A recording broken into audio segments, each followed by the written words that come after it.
إن الحمد لله نحمده ونستعينه ونستغفره ونعوذ بالله من شرور أنفسنا وسيئات أعمالنا من يهده الله فلا مضل له ومن يضلل فلا هادي له وأشهد أن لا إله إلا الله وحده لا شريك له وأشهد أن محمدا عبده ورسوله أما بعد فإن خير الحديث كتاب الله وخير الهدي هدي محمد صلى الله عليه وسلم وشر الأمور محدثاتها وكل محدثة بدعة وكل بدعة ضلالة وكل ضلالة في النار. أعوذ بالله من الشيطان الرجيم. بسم الله الرحمن الرحيم. أولم يروا أنا نأتي الأرض ننقصها من أطرافها. وقال النبي صلى الله عليه وسلم إنما ذهاب العلم ذهاب حملته. وقال ابن مسعود رضي الله تعالى عنه موت العالم ظلمة في الإسلام لا يسدها شيء ما دامت السماوات والأرض أو ما دام الدهر إلى ما قال رضي الله تعالى عنه ورحمه. برادران اسلام، دیری اور بلی بھائیوں، نوجوان دوستوں، احباب اور بزرگوں، قابل احترام ماں اور بہنوں، عزیز بچوں، اللہ تبارک و تعالیٰ نے اس دنیا میں سب سے زیادہ قیمتی چیز اپنے دین کو بنائی ہے. اللہ کے دین سے زیادہ انمول کوئی چیز نہیں.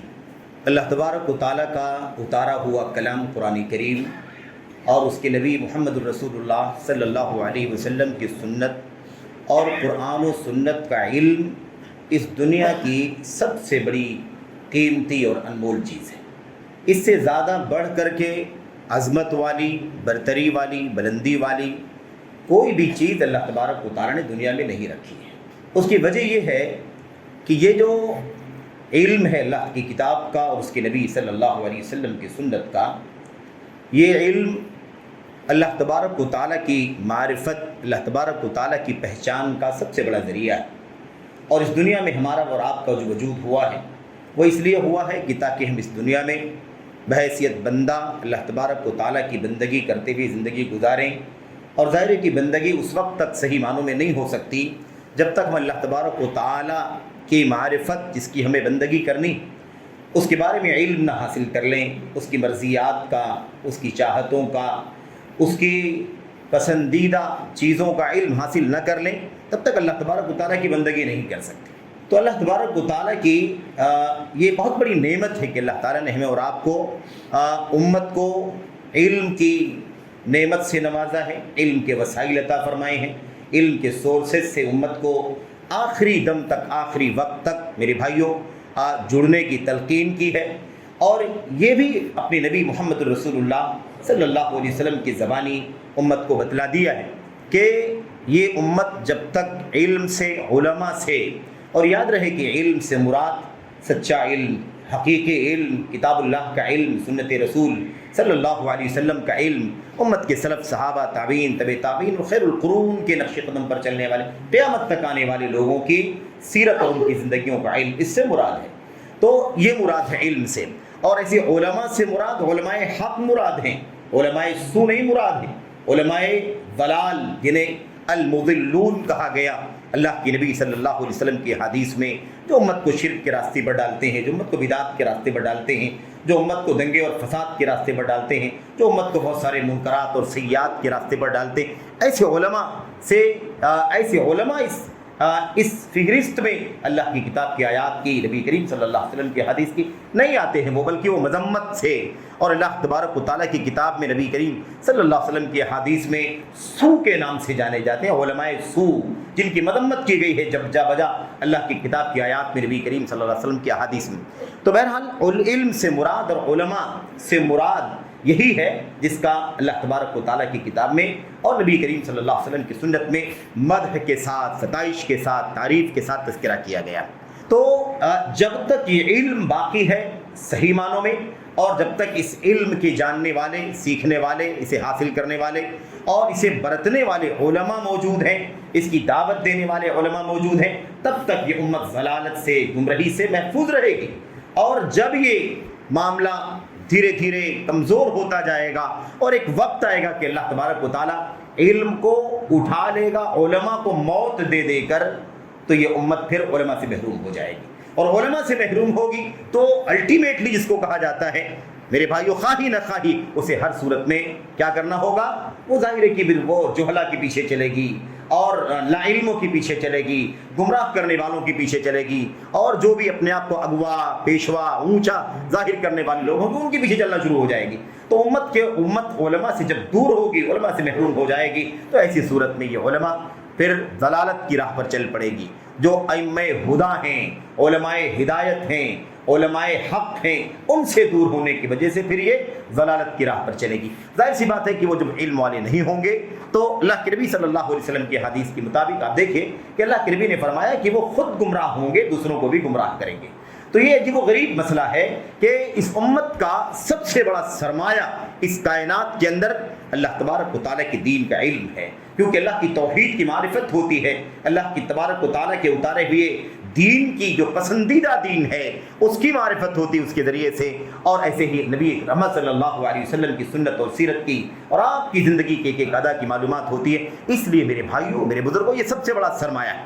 اب جب اس علم کے وارثین دنیا سے جاتے ہیں تو ظاہر ہے کہ غم ہوتا ہے، رنج ہوتا ہے، افسوس ہوتا ہے، اور فکر ہونے لگتی ہے امت کے سمجھدار لوگوں کو، امت کے فکر مند لوگوں کو فکر ہونے لگتی ہے کہ یہ علماء اٹھائے جا رہے ہیں تو ان کے ساتھ ان کے سینوں میں علم کا خزانہ بھی دفن ہو رہا ہے، تو پتہ نہیں اب ان کی بھرپائی اور ان کی تلافی بروقت ہو سکتی ہے یا نہیں ہو سکتی ہے، یا ہو بھی سکتی ہے تو اس میں کتنی تاخیر ہے اللہ تبارک و تعالیٰ جانتا ہے۔ تو بہرحال اہل علم اور امت کے جو بصیرت مند اور فکر مند لوگ ہیں وہ حقیقت میں جب امت کے علماء سنت کی موت ہوتی ہے تو وہ غمزدہ ہو جاتے ہیں، رنجیدہ ہو جاتے ہیں، اور امت کے کتاب و سنت کے علماء حق، علماء سنت کی جب موت ہو تو ان کی موت پر غم ہونا، رنج ہونا، اور میرے بھائیوں ایک طرح کی مصیبت محسوس کرنا، یہ بھی سلف امت کا طریقہ رہا ہے۔ امت کے علماء، امت کے اجلہ، میرے بھائیوں، ان کا طریقہ رہا ہے کہ وہ ایسے علماء کی موت سے فکر مند ہو جایا کرتے تھے، پریشان ہو جایا کرتے تھے، اور سوچتے تھے کہ اللہ یہ بہت بڑا سرمایہ امت کا چلا گیا، اے اللہ کیسے یہ امت اب کن سے رہنمائی حاصل کرے، اے اللہ تو جلد از جلد اس کا نیم البدل عطا فرما تاکہ امت کے لوگ ان سے رہنمائی حاصل کریں۔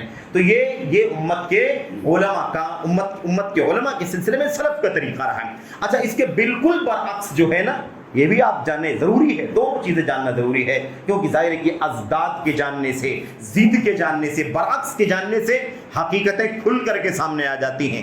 تو یہ بھی جاننا ضروری ہے کہ جب امت سے وہ علماء جو علماء سو ہیں، علماء بد ہیں، جب ان کی موت ہوتی ہے تو ایسی صورت میں امت کے صرف ان کی موت پر خوشی کا اظہار کیا کرتے تھے، سجدہ شکر ادا کیا کرتے تھے، اللہ تبارک و تعالیٰ کا شکریہ ادا کرتے تھے، اللہ کی حمد کرتے تھے کہ اللہ تیری حمد ہے کہ تو نے اس فلاں بدعتی کو، فلاں رافضی کو، فلاں گمراہی کے داعی کو تو نے دنیا سے اٹھا لیا اور امت کو اس کی شر سے نجات عطا فرما دی۔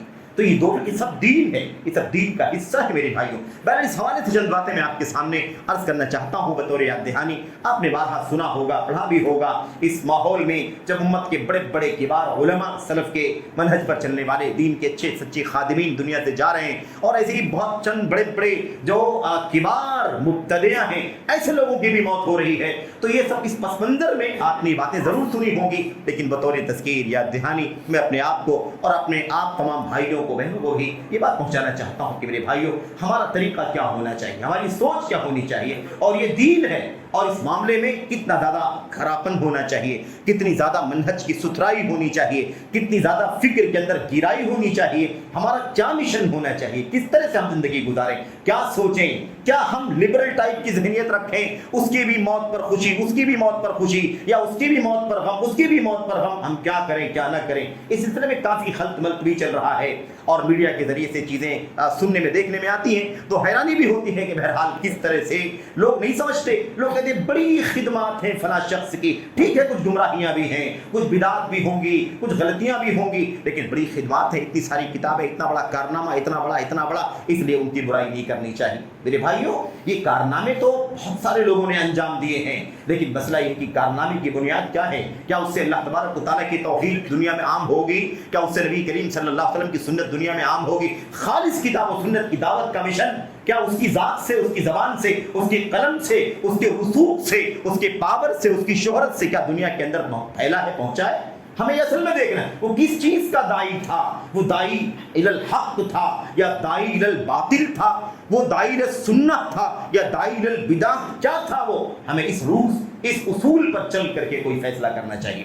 میرے بھائیوں، میرے بزرگوں، تو بہرحال آئیے ہم نے قرآن کریم کی ایک آیت کریمہ آپ کے سامنے پڑھی ہے اور اللہ کے نبی محمد رسول اللہ صلی اللہ علیہ وسلم کی ایک حدیث کی طرف اور صحابہ کرام کے چند آثار کی طرف تابعین کے اشارہ کیا ہے. اللہ کے کلام کی آیت کریمہ جو سورۃ الرعد کی آیت کریمہ ہے، اس میں اللہ تبارک و تعالی فرماتا ہے اولم یروا انا نأتی الارض ننقصها من اطرافها.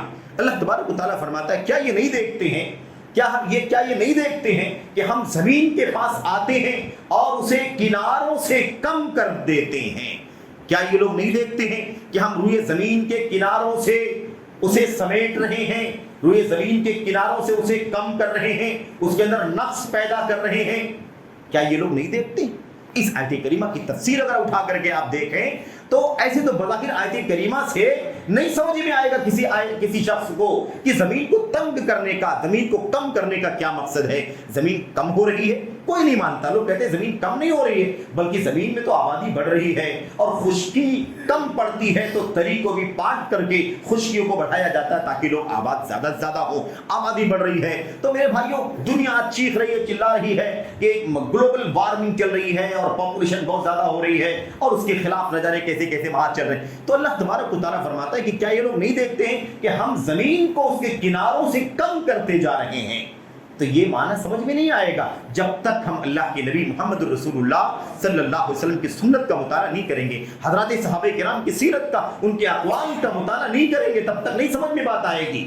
اسی لیے وہ طبقہ امت کا اس وقت بھی بہت زیادہ ایکٹیو ہوتا جا رہا ہے جو میرے بھائی جو کہتا ہے کہ ہم صرف اہل قرآن ہیں، قرآن کافی ہے، سنت کی کوئی ضرورت نہیں، صحابہ کرام کی فہم کی کوئی ضرورت نہیں. یہ طبقہ امت کو پھر گمراہی کی طرف لے جا رہا ہے. کیوں؟ اس لیے کہ قرآن کریم کو سمجھنے کے لیے اللہ کے نبی محمد رسول اللہ صلی اللہ علیہ وسلم کی سنت چاہیے، صحابہ کرام کی سمجھ ہمارے سامنے ہونی چاہیے، ورنہ ہم آیات کا معنی نہ جانے کیا سے کیا سمجھ لیں گے، احادیث کا معنی نہ جانے کیا سے کیا سمجھ لیں گے. اور اس کی بہت ساری مثالیں نہ جانے کتنوں نے جب اپنی عقل کو بنیاد بنا لیا تو گمراہی کے راستے پر چل پڑے، ہدایت کے راستے سے بھٹک گئے، دائیں بائیں چل پڑے، سبل پر، اہواء پر، خواہشات پر نکل پڑے اور حق کے راستے کو میرے بھائیوں بھول گئے. وہ تو ایسا بہت بڑا مسئلہ ہے، یہ مسئلہ بڑا پیچیدہ ہے اور اس حوالے سے انشاءاللہ تبارک تعالیٰ کبھی پھر بات ہوگی کہ یہ اہل قرآن کون ہیں، منکرین سنت کون ہیں، ان کی شبہات کیا ہیں، ان کے دلائل کیا ہیں اور پھر اس کے بعد اس کا رد کیسے کرنا چاہیے. ہمیں جاننا ضروری ہے، ہم بزرگوں کو، ہمارے نوجوان ساتھیوں کو، عزیزوں کو، ہماری بہنوں کو، سب کو جاننا چاہیے کیونکہ اس وقت بہت بڑا فتنہ انکار سنت کا دنیا کے اندر عام کیا جا رہا ہے اور وہ دین کے نام پر، یہ دیکھو اللہ کا کلام ہے، یہ دیکھو نبی کی سنت ہے، قرآن اللہ تبارک و تعالیٰ کا کلام یہ کہتا ہے، نبی کی سنت یہ کہتی ہے، قرآن اور حدیث دونوں ٹکراتے ہیں. آپ بتاؤ قرآن لوگوں کی حدیث کو لوگے کیا، لوگے کیا چھوڑو گے؟ میرے بھائیوں یہ کیسا آپشن ہے؟ ایسا آپشن ہے نہیں دین اور شریعت کے اندر کہ سنت کو لوگے کہ قرآن کو لوگے. قرآن سنت دونوں کبھی جدا نہیں ہو سکتے. وَلَن يَتَفَرَّقَا حَتَّى يَلِدَ عَلَيْهِ الْحَوْض. یہ قرآن و سنت کبھی جدا نہیں ہو سکتے. جہاں قرآن وہاں سنت، جہاں سنت وہاں قرآن. قرآن و سنت میں جدائی اور تفریق کا کوئی آپشن دین کے اندر اللہ تبارک و تعالیٰ کے اتارے ہوئے موجود ہی نہیں ہے. کبھی یہ قرآن و سنت جدا نہیں ہو سکتے. قیامت آ جائے گی، حوض کوثر پر نبی کریم صلی اللہ علیہ وسلم فرق بن کر کے یعنی سب سے پہلے پہنچ کر کے حاضر ہوں گے. وہ دن بھی آ جائے گا، وہ وقت بھی آ جائے گا، لیکن قرآن و سنت کبھی جدا نہیں ہوں گے. یہ کون سا آپشن ہے میرے بھائیو؟ ہم قرآن لیں گے کہ سنت لیں گے؟ قرآن بھی لیں گے، سنت بھی لیں گے، دونوں لیں گے. اور اگر یہ کہتے ہیں قرآن لیں گے سنت نہیں لیں گے تو یہ جھوٹ ہے، کیونکہ جو قرآن لے گا سنت نہیں لے گا وہ حقیقت میں قرآن بھی نہیں لے گا، کیونکہ لازم ملزوم ہے اسی قرآن میں سنت کو لینے کا بارہا حکم دیا گیا ہے. بتایا گیا کہ اس کے بغیر تم سمجھ نہیں سکتے، قرآن کو سنت کے بغیر نہیں سمجھ سکتے. تو ہم بھلا کیسے کہہ سکتے ہیں کہ قرآن تو ہم لیں گے کہ سنت کو نہیں لیں گے؟ قرآن کو لے رہے ہیں تو قرآن میں سنت کے لینے کا بار بار حکم، ایک ایک لفظ ہمیں میرے بھائیوں سنت کے بغیر سمجھنا ممکن نہیں ہے. قرآن کو سنت کے بغیر ہم نہیں سمجھ سکتے. اس لیے قرآن نبی کریم صلی اللہ علیہ وسلم کی سنت میں، آپ کی سیرت میں، آپ کی صبح و شام میں، آپ کے گردش لیل و نہار میں ڈھلا ہوا ہے. سنت میں پورا قرآن کریم عملی طور پر سجا اور بسا ہوا ہے.